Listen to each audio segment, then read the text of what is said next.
door to door ngayon. Sige, yun na nga lang, door to door. Hatid kita sa bahay nyo. O di mas maganda. Gusto ko sana yung mabilisang biyahe lang para mabilis ako makakarating. Ano oras ka aalis? Gusto ko sana mga tanghali, mga alas 12. Alas 12? Oo. Ang tanghali? Oo nga. Baliw ka ba? Masusunog ako!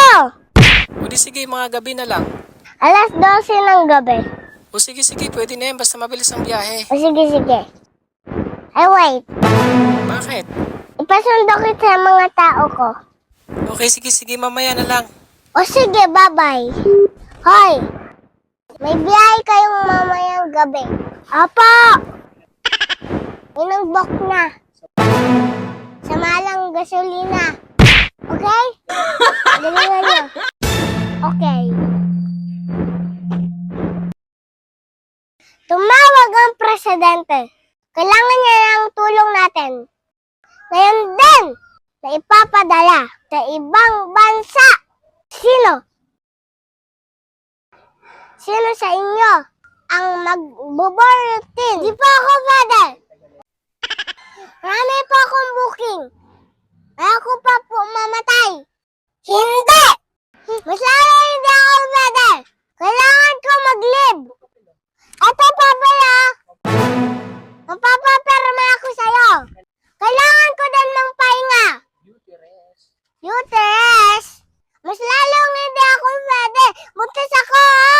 Kung ganun, manonood na lang. Ikaw ba?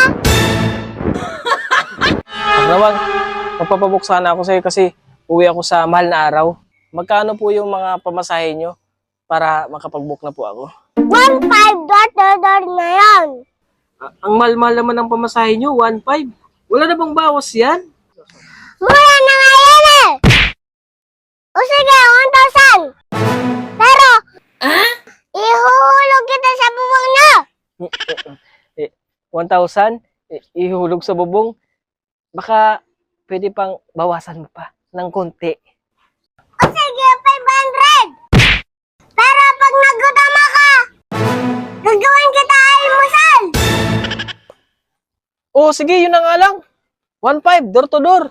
O sige, ano oras ka alis? Gusto ko sana alas 12 ng tanghali.